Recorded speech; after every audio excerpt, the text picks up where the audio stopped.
Kalau kita masuk ke rumah sakit, nanti kita di-COVID-kan. Berikan dulu pengertian kepada masyarakat. Menilai tingkat kepuasan itu berbeda-beda. Ya, betul. Tapi ada yang mau, dia mau dikasih salam, mau berikan makanan dengan baik oleh perawat, itu baru dia bilang pelayanan itu baik. Iya. Nah, Kupas tuntas.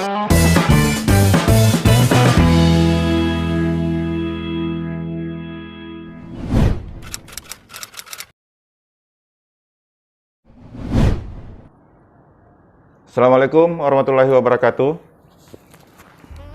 Ketemu lagi di channel YouTube Medium TV.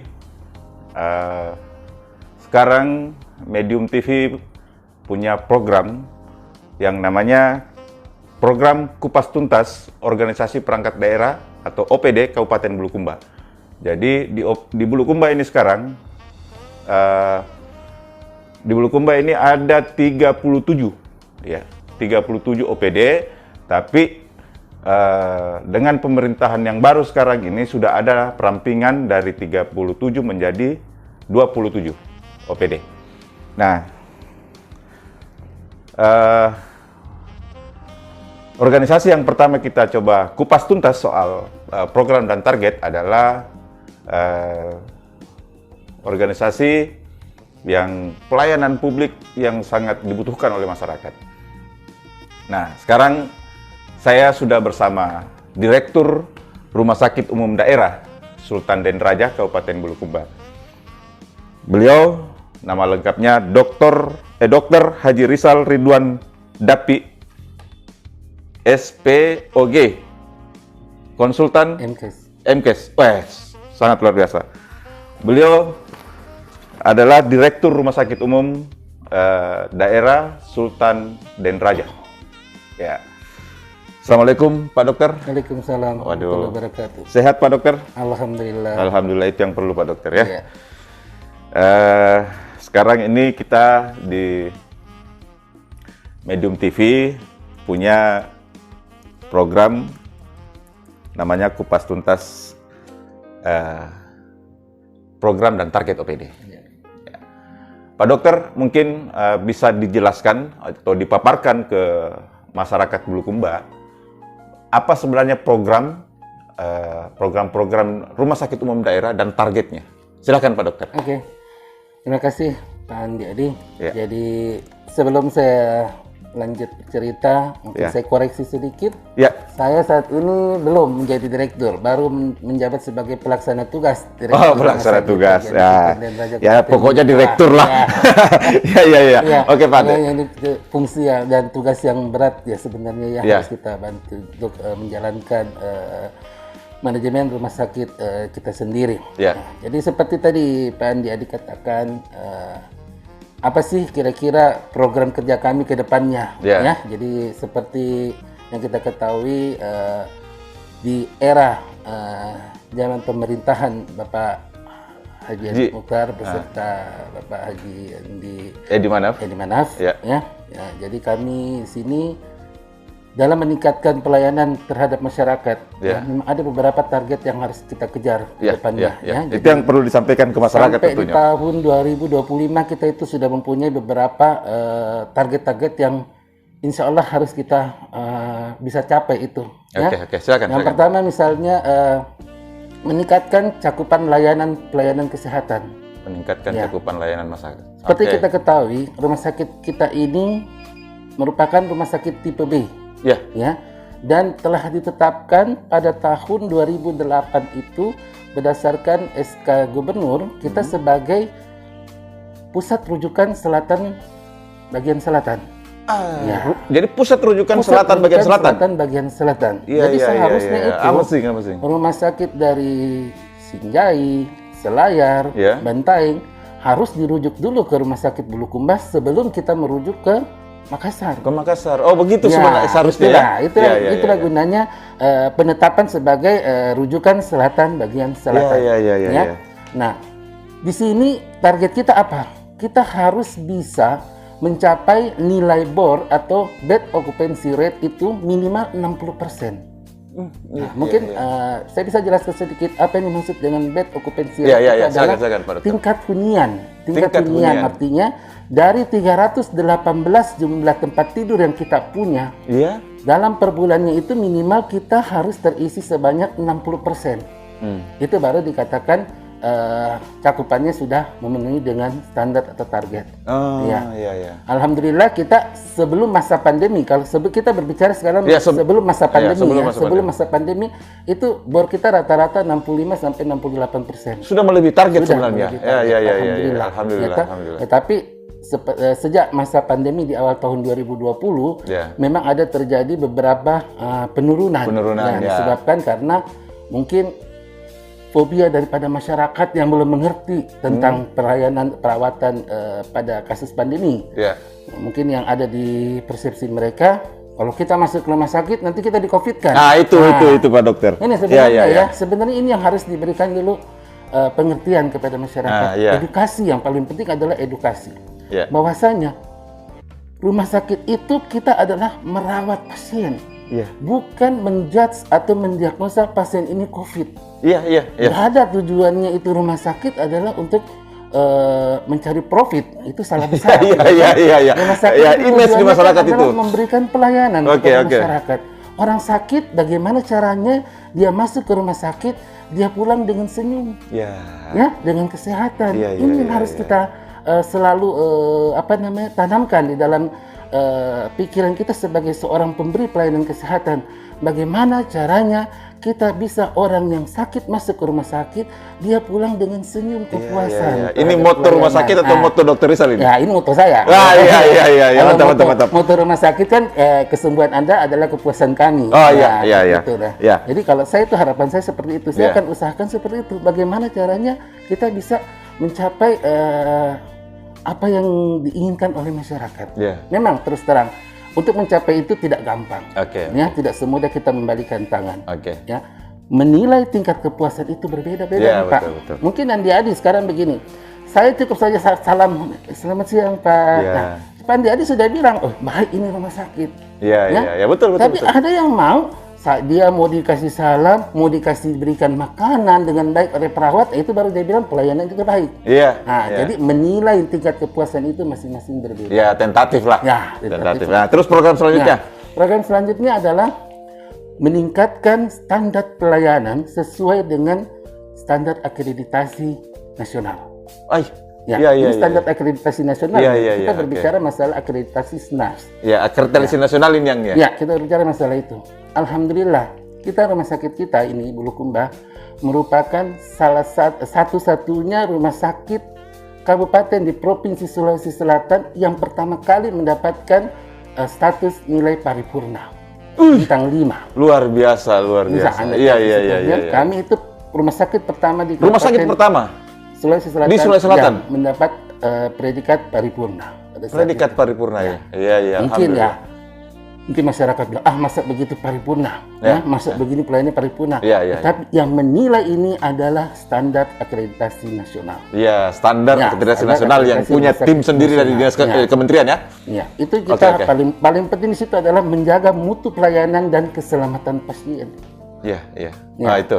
Jadi dimulai tahun 2019 itu kita sudah mulai berbenah memperbaiki semua apa-apa yang merupakan persyaratan dari KARS Komisi Akreditasi Rumah Sakit. Bagaimana caranya kita memenuhi dokumen-dokumen yang diminta dan mereka itu datang langsung nih Pak, datang langsung ke rumah sakit menilai. Bukan kita hanya kirim dokumen begitu langsung dia penilaian, tidak. Dia survei. Verifikasi faktual begitu. Langsung nyata. Selain hanya melihat langsung, dia juga terjun langsung ke lapangan. Melihat sampai ke lapangan melihat. Sampai ke lapangan. Jadi penilaian akreditasi itu bukan penilaian abal-abal, karena bahkan ada satu sesi si surveyor ini langsung bertanya kepada pasien. Ada begitu? Langsung tatap muka dengan pasien. Apa betul pelayanan ini seperti ini? Dan itu tidak bisa kita manipulasi data seperti itu. Karena dia tiba-tiba langsung, oke, saya mau turun ke bawah, saya mau lihat sama ini, saya akan bertanya sama pasien. Jadi itulah. Jadi insya Allah pokoknya ke depannya kita ini sudah merencanakan bagaimana kita tingkatkan standarisasi keamanan buat pasien. Iya. Kita ini rumah sakit alhamdulillah semua tempat tidur kita tempat tidur pasien yang modern kita punya. Bantuan sudah punya tempat tidur kita itu sudah memenuhi standar banget ya. Ada bantuan dari pemerintahan pusat ya. Nah, terus keamanan, keselamatan pasien, semua itu kita harus perhatikan. Karena kalau tidak, nggak akan bisa menjadi paripurna. Ya. Yang terakhir kita ini tujuannya adalah meningkatkan layanan unggulan.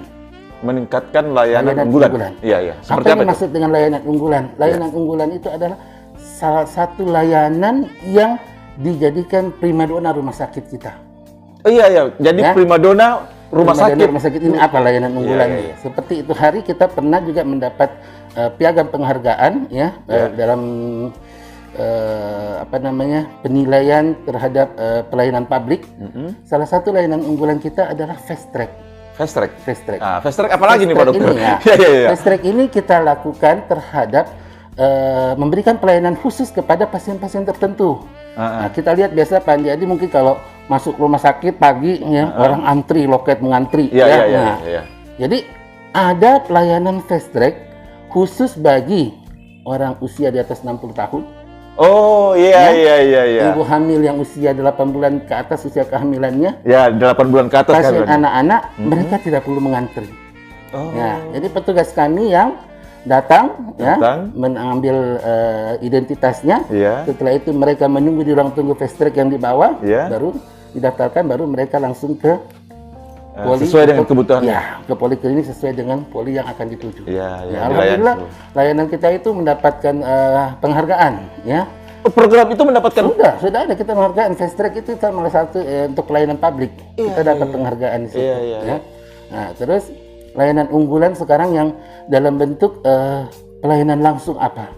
Nah, kita sudah saat ini sedang menjalankan nanti yang namanya unit transfusi darah.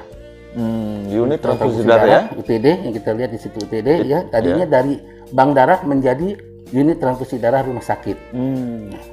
Yang kedua, kita sudah mempunyai juga pelayanan hemodialisa atau cuci darah.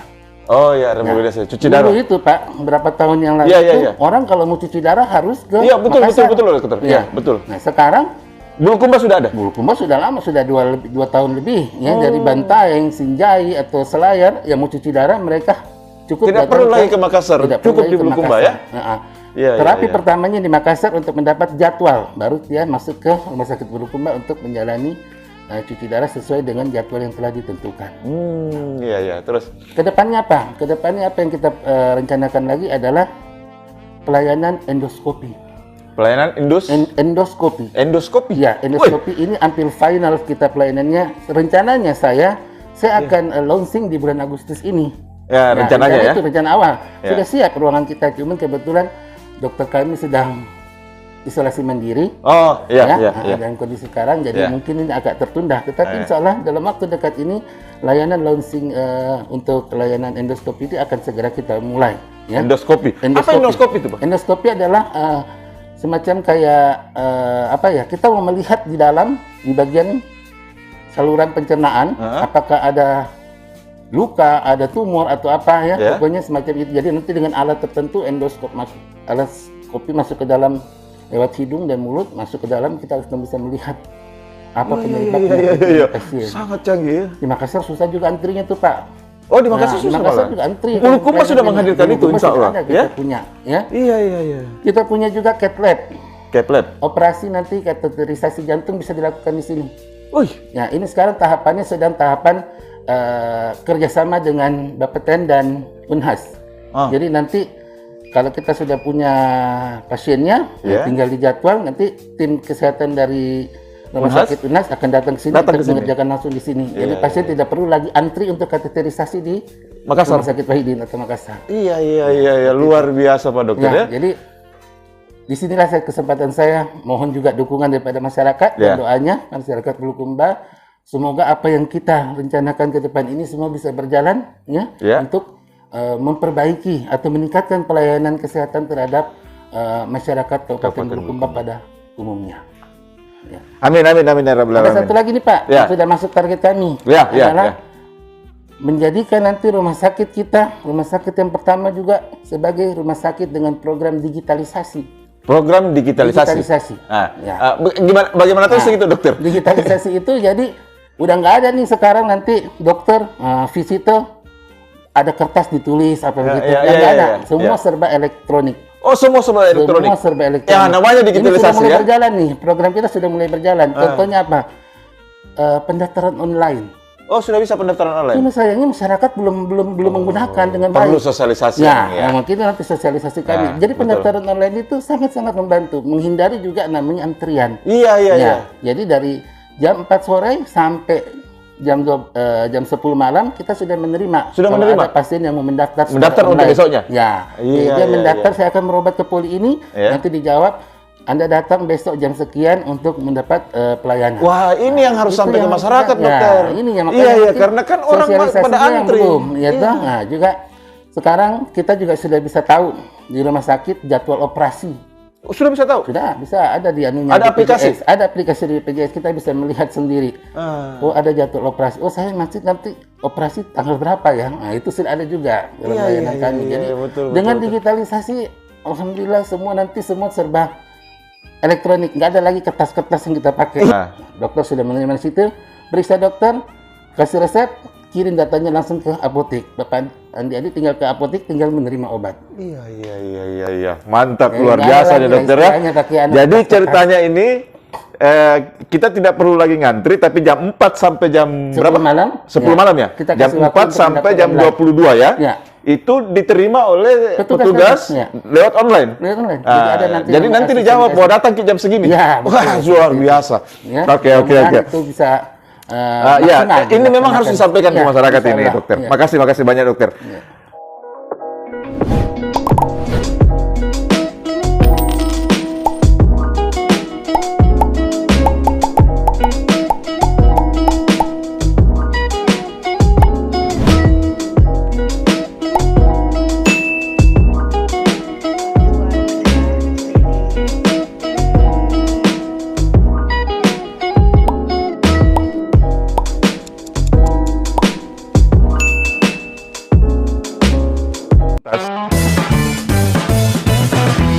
Sangat menarik itu Pak Dokter tadi. Ada sudah beberapa, ternyata Bulukumba ini punya program yang banyak tidak diketahui oleh masyarakat Bulukumba. Nah, memang perlu sosialisasi kayaknya. Oke, saya sangat terkesan dengan penjelasan Pak Dokter soal program dan capaian target-target yang akan dicapai oleh Rumah Sakit Umum Daerah ini. Nah, jadi ada beberapa pertanyaan ini, Dokter. Silakan Pak. Jadi pertanyaan-pertanyaan ini kita himpun dari beberapa elemen, berapa kalangan. Ada dari teman-teman NGO, ada teman-teman masyarakat biasa, ada beberapa pimpinan-pimpinan OPD juga, apa segala macamnya. Pertama, kan ini Rumah Sakit Sultan dan Raja sudah menjadi rujukan regional, betul. Ya kan? Dan ekspektasi masyarakat masih banyak yang tidak sesuai begitu. Masih ada yang selalu beberapa tahun terakhir ini selalu ada masalah yang menyita perhatian publik. Contoh secara internal maupun laporan-laporan dari masyarakat. Bagaimana itu, dokter? Jadi gini Pak ya. Kembali lagi tadi yang pernyataan saya tadi. Menilai kepuasan orang itu beda. Betul. Jadi kita tuh nggak bisa punya standar penilaian kepuasan. Intinya tidak bisa memuaskan semua orang lah. Kita nggak bisa lah. Betul. Ada yang maunya begini, ada yang maunya begini. Tapi tujuan kita adalah sebenarnya meningkatkan kepuasan. Nah, ada memang beberapa kendala yang saya lihat di sini. Saya dulu 14 tahun di pelayanan nih Pak Andi. Sebelum direktur sebelum PLT ini ya. Sebelum PLT saya 14 tahun di pelayanan. Di pelayanan. Ada sebenarnya persepsi yang belum dimengerti oleh masyarakat kita sendiri. Betul. Yang ada di perkiraan mereka, begitu masuk di UGD, langsung segera harus ditindakin. Tindakin. Nah, sebenarnya kita ini punya SOP. Ya. Ada standar operasional pelayanan. Ada SOP, ya. Sekarang karena basic saya dokter kandungan ya. Ya. Basic saya dokter kandungan. Saya berbicara misalnya contoh. Spesialisnya ya? Ya, contoh kasus pasien saya melahirkan. Ya. Pasien dirujuk nih, masuk dari puskesmas. Ya. Ya, kita sudah pakai sistem rujukan. Jadi mereka melapor ke kita, ada pasien yang kayak begini, kita terima. Oke. Begitu kita sudah periksa, gitu, kan ada nih SOP-nya nih. Pasien begini, diagnosa ini, kita masih bisa menunggu dia lahir normal. Ya? Oh, begitu. Nah, masih kita bisa namanya observasi. Nah, masih bisa kita lakukan induksi persalinan. Ya, tidak mesti harus langsung operasi. Kalau kami ini dokter kandungan, mau gampangnya, setiap pasien merujuk masuk langsung operasi. Duit, yang enggak Nah, banyak juga budgetnya kan, kalau mau sebodoh. Cuman kita kan ini sebagai seorang dokter kan kita punya SOP dan kita juga memikirkan kemungkinan ke depannya reproduksinya ini pasien kita seperti apa. Betul. Orang pertama hamil mau datang ke rumah sakit harus langsung dioperasi. Kemungkinan dia nanti untuk melahirkan cuma 3 kali. Ya kalau anaknya sehat semua. Betul. Gimana? Ya kan? Jadi datang, kita pasangin infus, kita kasih obat perangsang, itu bukan tindakan. Itu kan tindakan namanya. Ini yang persepsinya. Jadi yang ada di nasional, pokoknya begitu datang harus segera lahir ini bayinya. Oh, enggak seperti itu. Setangani harus lahir gitu kan? Padahal punya proses sebenarnya. Ada proses, ada standar operasionalnya. Sama juga pasien non kebidanan di UGD. Masuk, petugas kita terima, dipasangin infus, dilakukan anamnesa apa semua, ya toh. Nah, setelah itu ada pemeriksaan penunjang harus ditunggu untuk menegakkan diagnosa. Nah, inilah sebenarnya yang memakan waktu, ya sehingga mengatakan, oh lambat ini pelayanan. Kita nggak bisa juga mau langsung mendiagnosa pasien masuk ini tanpa ada diagnosa, ada bahan penunjangnya kita seperti itu. Betul. Dokter kita standby di UGD 24 jam. Standby di UGD. Saya sudah menambah yang tadinya dokter jaga itu cuma 1 shift 2, saya tambah jadi 1, jadi 3. Jadi 3. Jadi 3 sekarang. Bisa 3 dokter kita di sana. Karena yang satu juga merangkap di ruang perawatan. Ya. Dulu sebelum saya di atas di sini, ya. Sebelum jadi PLT. Dokter UGD merangkap juga sebagai dokter perawatan. Jadi kalau dia sudah menolong di depan, jelas kosong lah. Kalau ada masalah di belakang, dia harus dipanggil lagi, dia harus membagi diri. Nah, saya mempunyai aturan baru, saya bikinlah kembali konsep khusus dokter perawatan. Saya merekrut dokter-dokter umum baru, yang saya kasih tugas mereka adalah sebagai dokter jaga perawatan. Dia hanya khusus menangani pasien-pasien di perawatan. Beda di UGD. Beda yang di UGD. Iya, betul. Ini apa nih Pandi Adi tujuannya? Salah satu adalah meningkatkan pelayanan kesehatan. Dan termasuk menjawab pertanyaan ini. Menjawab pertanyaan. Iya, betul. Oke, makasih banyak Pak Dokter. Nah, sekarang ini secara infrastruktur. Secara infrastruktur yang kelihatannya masih banyak jorok katanya menurut masyarakat ini. Masih banyak jorok.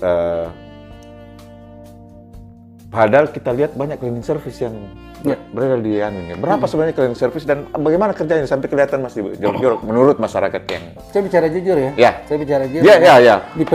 Di penilaian saya secara sendiri ya pribadi ya. Jumlah tenaga cleaning service yang ada di kita ini adalah 101 orang. 101 orang jumlah cleaning service yang ada. Cleaning service yang ada. Memang kalau kita lihat kinerjanya mereka jauh dibandingkan dengan cleaning service di rumah sakit swasta. Di sini saya lihat pegawai kita cleaning service masuk pagi jam 7 atau setengah 7, jam 9, jam 10 sudah hilang. Karena ini tidak dikelola dengan baik. Jadi makanya saya sangat setuju juga dengan saran dari Bapak Bupati kita. Pak Bupati mengatakan sama saya, dokter, segera pihak ketiga kan. Cleaning service. Saya sudah sampaikan ke manajemen. Kita untung dengan pihak ketiga kan ini. Kita nggak usah mikirin gajinya mereka. Kita nggak usah mikirin seragamnya mereka. Betul. Kita nggak perlu marah-marah sama mereka. Kita marahin adalah cuma satu orang aja. Satu orang itu aja. Kamu tidak sesuai dengan ngasih duitnya juga satu orang aja. Secara administrasi tolong. Terserah dia. Iya, betul. Terus kita bisa mempunyai targetnya. Sekarang targetmu jam berapa kebersihan? Saya mau kalau pagi itu dari jam setengah 7 sampai jam 12 siang, jam makan siang. Nanti petugas soremu ada lagi. Begitu juga petugas malam. Iya. Terus Nah, belum ini dieksekusi nih? Sekarang kita eksekusi lagi tahap penawaran dulu. Oh, Ya, oke. Mudah-mudahan. Ya. Jadi menjawab pertanyaan itu, ini, ternyata rumah sakit sudah mempunyai jalan keluar ya? Solusi Oke, yang harus solusi. kita tempuh, insya Allah. Oke, ini terus ada pertanyaan lagi nih. Ya. Rumah sakit kan sudah punya kewenangan sendiri, beda dengan OPD-OPD lain. Ya.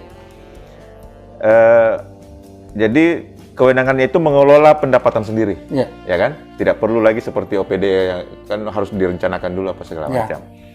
Nah, bagaimana itu menurut apalagi menurut Pak Dokter dengan kewenangan-kewenangan itu harusnya kan seperti tadi bahwa harus sudah tidak kotor, sudah harus apa segala macam. Nah, bagaimana menurut? Ya betul. Jadi kewenangan yang diberikan kepada BLUD artinya di sini adalah BLUD mempunyai fleksibilitas dalam proses penanganan penata laksanaan manajemennya. Tetapi harus ingat fleksibilitas itu juga ada batasannya. Ya, kita terikat dalam rencana bisnis anggaran. Oh, ada rencana bisnis anggaran. Ada regulasi yang mengatur itu. Iya, ada di situ rencana. Jadi apa yang sudah kita rencanakan, itu yang usahakan kita jalankan dalam tahun berjalan. Oh, jadi yang sudah direncanakan itu menjadi prioritas dulu tuh. Itu menjadi prioritas. Yang tiba-tiba ini. Kalau yang sifatnya urgent, itu nanti kita masukkan di dalam rencana anggaran perubahan. Oh, begitu. Ya, karena nggak bisa nih Pak. Misalnya misalnya contoh. Kita sudah bikin RBA di tahun 2021, dan anggaran 2021, ya. Tiba-tiba, apalagi namanya, kita butuh anggap oksigen apa gitu. Ya, kita butuh kendaraan pengangkut sampah. Iya betul. Tapi nggak ada di dalam RBA ini. Iya. Nggak bisa langsung sebenarnya bilang, kan rumah sakit kan BLUD kan fleksibilitas. Dia kan bisa menggunakan anggaran itu sendiri. Iya, tetapi kita harus lihat dulu ada nggak di dalam rencana bisnis anggaran. Oh, jadi tetap mengacu ke situ. Tetap mengacu pada situ. Kalau misalnya nanti memang ini sangat dibutuhkan, kita mengusulkan dalam rencana bisnis perubahan nantinya. Oh, tetap begitu. Tetap begitu. Oh, iya. Dan yang harus diingat juga, ya. Beban pagu, biaya itu target itu yang dibebankan kepada BLUD itu, itu nggak mesti bilang ada uangnya. Jadi beda kita ini BLUD dengan OPD lain, OPD lain dia bikin rencana kegiatan, kan dia tinggal minta uang di pemerintah daerah. Tapi BLUD, memang kita bikin rencana anggaran bisnis. Terus? Misalnya 86 miliar, gitu. Tapi usaha uangnya sendiri belum ada, uangnya belum ada, masih dalam hayalan. Masih asumsi begini. Targetnya kita gitu loh. Kita berharap bisa dapat dalam 1 tahun 86 miliar misalnya kan Nah, tapi pada kenyataannya sekarang berapa yang bisa kita dapat? Oh, begitu. Contoh misalnya sekarang Pak kita lihat perbandingan di sebelum era pandemi. Klaim kita itu di BPJS banyak sekali, tetapi begitu pandemi pasien berkurang, turun jeblok. Ya untungnya ada lagi pembayaran klaim dari pusat itu yang bisa menutupi kebutuhannya BLUD. Oke. Ya, jadi masyarakat sudah tahu ini, ternyata begitu prosesnya. Betul. Nah, sekarang ini Pak Dokter, yang banyak juga disoroti oleh masyarakat soal sikap nakes. Sikap nakes yang katanya kadang tidak ramah, cuek pada pasien, malah banyak main HP gitu. Kira-kira bagaimana itu menurut Pak Dokter? Terima kasih. Jadi kalau masalah kembali lagi saya bilang pada pribadinya kita sendiri seperti apa yang saya lihat selama ini satu dua orang lah yang mendapat kritikan seperti itu. Tapi kalau kita bicara secara umum, secara umumnya petugas di rumah sakit kita alhamdulillah tidak semua seperti itu. Karena apa? Sebelum mereka bertugas, kami sudah pernah melakukan pelatihan yang namanya service excellence, service excellence dan etika dalam melakukan pelayanan kesehatan. Memang itu sudah 3 tahun yang lalu kami berikan. Mungkin ini kita perlu lagi refreshing kembali, mengulang kembali, memberikan lagi mereka kembali ilmu seperti itu. Dan itu insya Allah dalam tahun ini sudah kita rencanakan akan memberikan pelatihan terhadap tenaga kesehatan lagi kembali. Oke, intinya adanya memberikan pelayanan yang baik. Ya, intinya bahwa tidak menyangkal ada satu dua orang sekarang sudah ada, tapi lebih banyak yang sudah mulai mianu. Oke. Mudah-mudahan kita bisa. Ya, mudah-mudahan ke depan bisa sudah lebih baik begitu. Masyarakat. Ya. Oke, Pak Dokter. Nah, sebagai PLT Direktur Rumah Sakit, beberapa bulan ini pasti sudah bisa membaca karakter dan kepemimpinan Bapak Bupati, ya, dan Pak Wakil Bupati. Ya.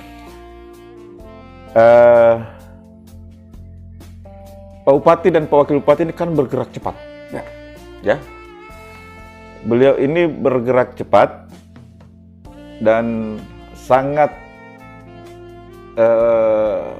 kekeh untuk melaksanakan dan merealisasikan visi dan misi beliau.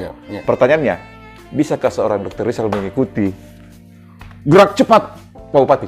Insya Allah. Iya. Ya, coba. Ya, saya buktikan. Saya bukan maaf ya, bukan saya ingin memuji diri atau bagaimana ya. Saya memang orangnya suka nggak bisa tinggal diam, orangnya saya seperti itu tipenya. Iya. Ini sudah bawaan saya. Jadi misalnya kasus-kasus ini nih yang sekarang yang lagi marak ini adalah pasien-pasien COVID nih. Iya, benar. Ada pasien meninggal, saya turun tangan langsung. Saya terjun langsung ke bawah.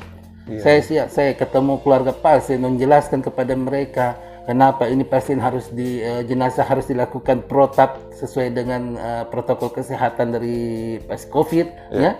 Walaupun terkadang saya pernah hampir dipukul oleh keluarga pasien. Ya, karena mereka tidak terima kalau keluarganya dilakukan sebagai jenazah COVID. Jadi kita kembali lagi kepada hasil pemeriksaan. Ya, jadi saya paling nggak suka nih Pak Andi. Kalau misalnya ada laporan sedikit yang masuk ke saya, saya harus langsung turun. Saya harus langsung turun ke bawah. Langsung lihat? Ya. Sebelum saya masuk kalau pagi, sebelum saya duduk ini dalam ruangan saya ini, saya muter dulu. Satu rumah sakit saya lihat dulu. Muter dulu, saya keliling di semua ruangan. Bagaimana persiapan kalian? Ya, bagaimana kebersihan? Ya. Setiap hari dilakukan. Setiap hari. Silakan ditanya kepada teman-teman tugas di bawah ya, karena memang saya suka sibuk jadi orang. Suka sibuk. Intinya kalau Pak Bupati ngajak lari cepat nih secara kerja program ya. Pak Dokter siap ya? Waduh, mantap. Nah, sekarang ini ada programnya Pak Bupati dan Pak Wakil Bupati. Tentang evaluasi harian, mingguan, triwulan, dan setiap 100 hari kerja OPD, dan bahkan 6 bulan. Nah, bagaimana menurut Pak Dokter Rizal itu? Itu bagus sekali. Menurut saya sangat setuju dengan evaluasi seperti itu. Ya, karena terus terang, saya pernah melihat di salah satu kanal YouTube di mana Pak Wakil itu melakukan sidak di beberapa OPD yang ternyata sudah di jam dinas itu saja mereka belum banyak yang berkunjung. Nah, ini kan saya bilang salah satu evaluasi dari pimpinan yang baik terhadap anggotanya. Begitu juga saya di sini, Pak. Saya di sini kalau saya sudah datang jam 8:30, saya naik ke atas masih sepi, saya foto. Saya kirimin dalam grup. Ini ruangan siapa kok sepi? Jadi saya punya evaluasi. Jadi program evaluasi ini sangat setuju kalau saya, sangat setuju. Nah, tadi kan kita cerita ini sempat Pak Dokter lihat di YouTube, Pak Wakil sidak apa segala macam. Nah, pertanyaan ini pertanyaan dari seseorang lembaga. Betul. Di rumah sakit ini jumlah non ASN-nya, jumlah non ASN-nya yang katanya terlalu banyak dan tidak berbanding lurus dengan progres kerja. Contoh katanya di bagian umum itu ada kurang lebih 20 orang. Nah, ternyata kapasitas ruangan itu bahkan kursi dan anunya tidak cukup 20. Betul. Bagaimana itu Pak Dokter? Memang. Jadi ini adalah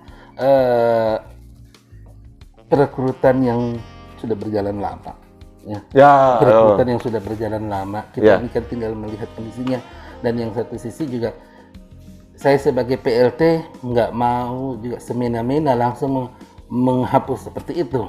Saya itu inginnya diserahkan kepada pemerintah kabupaten, dalam hal ini adalah bagian kepegawaian, bagaimana caranya kita mengurangi jumlah tenaga non ASN sesuai dengan kebutuhan. Tapi kan rumah sakit umum daerah ini punya kewenangan sendiri untuk itu, enggak? Kembali lagi Pak.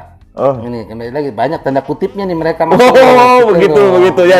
Jadi banyak tanda kutipnya ya. Nah, yang dulu itu kan banyak kita nih makanya saya salut dengan Pak Bupati dengan Pak Wakil. Saya selama ini coba kamu lihat, ada nggak titipan-titipan saya? Nggak ada Pak. Bukannya saya karena takut, memang nggak ada selama ini yang saya dapat di masa saya ini belum ada. Iya. Dan sempat saya tanyakan sama Pak Bupati. Iya. Pak Bupati izin kalau ini dilakukan perampingan, ya kan? Mau dikemanakan mereka? Kasihan kalau saya ya. Pak Bupati bilang ya carikan pekerjaan lain nantinya. Seperti itu daripada kamu setengah mati, kamu menggaji mereka. Iya. Kamu menggaji non ASN, jadi beban itu buat BUD-mu. Baru tidak berbanding lurus dikerjain. Tidak berbanding lurus dengan hasil yang dicapai. Jadi intinya bahwa insya Allah Pak Direktur ini akan melakukan perampingan. Saya serahkan kepada pimpinan kalau saya. Oh, serahkan ke pimpinan. Serahkan ke pimpinan. Jadi kita hanya melihat memberikan nanti data, ya kan? Data. Inilah sebenarnya analisis beban kerja yang kita butuhkan. Secara real ya? Secara realnya seperti ini. Ya, nanti kalau pimpinan di sini kan Bupati sebagai pemilik rumah sakit nih ceritanya nih. Ya, kalau pemilik rumah sakit mengatakan kurangin, kita kurangin. Oke. Terakhir, Pak Dokter, sangat luar biasa nih penjelasannya dan mudah-mudahan masyarakat bisa nonton program ini dan bisa paham betul. Tapi pertanyaannya bagaimana kondisi COVID di Bulukumba versi Rumah Sakit Umum Daerah Bulukumba? Terus terang kita kalau berbicara dari awal pandemi di mana Maret 2020 sampai sekarang ya, bulan Juli itu tahun 2001 ini barulah kita merasakan terjadinya lonjakan pasien COVID. Juli bulan lalu. Mulai bulan lalu sampai bulan ini baru mulai terjadi lonjakan kasus. Iya. Dulu sebelum-sebelumnya? Ya, sebelum-sebelumnya itu pasien-pasien yang positif yang kita rawat itu paling banyak itu ya sekitar 5 lah ya, atau 6 orang. Ya. Mulai bulan Juli sudah mulai naik nih. Pertama kali 17 pasien positif kita rawat. Tiap hari. Akhirnya maksimum kemarin tertinggi berapa sekarang? 58 orang kita rawat. 58 orang. Ya, pasien. Berapa yang sembuh? Nah, alhamdulillah kalau tingkat kesembuhan 80% sampai 90%. 80% ya. Kenapa itu? Ya. Karena fasilitas yang ada di rumah sakit kita ini sudah alhamdulillah cukup. Iya. Kemarin saya ikut video conference dengan Dinas Kesehatan di mana Rumah Sakit Bulukumba itu ditetapkan sebagai rujukan COVID juga. Jadi apa-apa fasilitas yang ada sekarang kita punya ventilator 25 buah, Pak. Rumah Sakit Makassar cuma punya 18, kita punya 25 buah. Bantuan-bantuan banyak yang datang ke kita dari Kementerian Kesehatan, dari Dinas Provinsi. Bupati berusaha mencari relasi untuk memberikan bantuan kepada kita. Alhamdulillah itu kita semua bisa cukup banyak kita dapat di Bulukumba. Mudah-mudahan sukses Pak Dokter. Amin. Ada lagi ini mungkin terakhir sekali harapan, karena ini kan banyak ini yang takut ke rumah sakit sekarang nih. Betul ya. Ya, banyak takut ke rumah sakit karena datang ke sana, waduh persoalan ini, problem ini kan begitu Pak Dokter. Singkat sekaligus close statement untuk masyarakat, apa harapan Pak Dokter untuk masyarakat Bulukumba soal rumah sakit umum daerah dan pelayanannya? Silakan. Harapan saya kepada masyarakat Bulukumba satu yang paling utama adalah cintailah rumah sakit kita sendiri.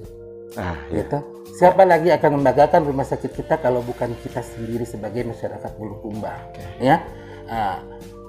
Di masa pandemi ini saya sangat-sangat berharap sekali peran serta atau kerjasama masyarakat kita sendiri dengan menjaga protokol kesehatan setiap harinya. Pasang masker, jaga jarak, hindari kerumunan, tahan dulu. Sabar sampai kalau misalnya nanti dia sudah melandai, kita insya Allah akan kembali hidup dan beraktivitas seperti biasa. Pengobatan terhadap COVID itu sebenarnya yang paling banyak itu adalah di masyarakat sendiri. Rumah sakit itu hanya 10%. Maksudnya tingkat kesembuhan itu di rumah sakit hanya 10%. Tingkat penurunan angka penularan itu di rumah sakit hanya 10%. Yang paling banyak itu adalah di masyarakat sendiri berdasarkan lingkungan hidup dan pola kebiasaan. Cuman itu yang paling utama. Dibutuhkan. Iya. kita bisa menjalankan ini pola kebiasaan hidup sehat, nah, dan menghindari segala sesuatu yang mempunyai risiko untuk penularan, insya Allah COVID ini akan segera berakhir di Bulukumba. Amin, amin, amin. Terima kasih banyak Pak Dokter. Ya, terima kasih. Kita sudah berbincang panjang soal program dan target Rumah Sakit Umum Daerah yang sudah dijelaskan oleh Dr. Rizal. Banyak program-program yang sangat amazing bagi saya, sangat bagus, luar biasa sebenarnya. Tapi ini belum sampai ke masyarakat. Nah, mudah-mudahan ke depan ini Pak Dokter sudah berpikir bagaimana ini akan disosialisasikan secara menyeluruh di 10 kecamatan Kabupaten Bulukumba. Oke, terima kasih banyak. Kita akan ketemu di OPD selanjutnya dengan program yang sama, kupas tuntas program OPD Kabupaten Bulukumba. Assalamualaikum warahmatullahi wabarakatuh.